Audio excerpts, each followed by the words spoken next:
এই মুহূর্তে এভারকেয়ার হাসপাতালের সামনে আছেন সহকর্মী আতাউল কাউসার। আমরা সরাসরি যুক্ত হব তার সঙ্গে।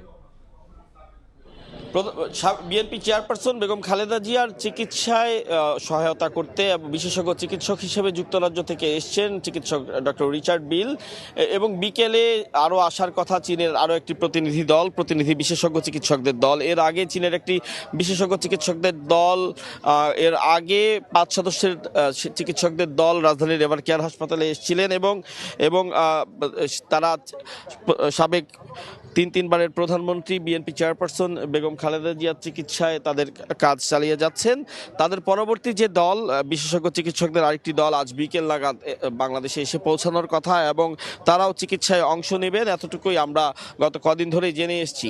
এবং সর্বশেষ যেটা জানতে পেরেছি যে দেশি বিদেশি সকল চিকিৎসক তারা সকলে মিলে বোর্ড গঠন করে সাবেক তিনবারের প্রধানমন্ত্রী বেগম খালেদা জিয়ার শারীরিক অবস্থা তারা পর্যবেক্ষণ করবেন এবং তারা সিদ্ধান্ত দেবেন যে তাকে আসলে উন্নত চিকিৎসার জন্য দেশের বাইরে নিয়ে যাওয়ার মতন অবস্থানে তিনি আছেন কিনা। তো সব মিলিয়ে তারা আশা করছেন যে যদি তিনি সে ধরনের অবস্থানে থাকেন, অর্থাৎ তাকে দেশের বাইরে নিয়ে যাওয়ার মতন শারীরিক অবস্থান তার থাকে, তাহলে দ্রুত তাকে দেশের বাইরে নিয়ে যাওয়া হবে উন্নত চিকিৎসার জন্য, এমনটি বিএনপির বিভিন্ন সূত্র আমাদের জানিয়েছে।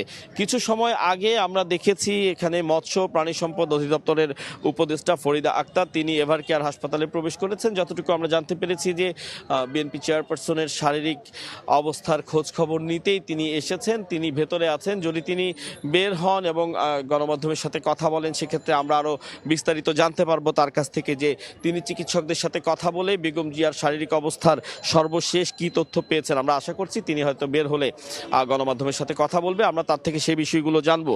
তো যেমনটি বলছিলাম যে গত 23 তারিখ বিএনপি চেয়ারপারসন বেগম খালেদা জিয়া শারীরিক কিছু জটিলতা অনুভব করলে তাকে এভারকেয়ার হাসপাতালে ভর্তি করা হয় এবং 27 নভেম্বর তার শারীরিক অবস্থার অবনতি ঘটলে তাকে সিসিইউতে স্থানান্তর করা হয়। তিনি সেখানেই বর্তমানে আছেন, তবে চিকিৎসকরা জানিয়েছেন যে তাকে যে চিকিৎসা দেওয়া হচ্ছে সেটিতে তিনি রেসপন্স করছেন, এটি একটি ভালো দিক হিসেবে তারা দেখছেন এবং তারা আশাবাদী যে তিনি সুস্থ হয়ে আবার জনগণের মাঝে ফেরত আসবেন। তো এই ছিল এভারকেয়ার হাসপাতালের সামনে থেকে বেগম জিয়া চিকিৎসা এবং তার স্বাস্থ্যের যাবতীয় তথ্যের সর্বশেষ তথ্য আমার কাছে।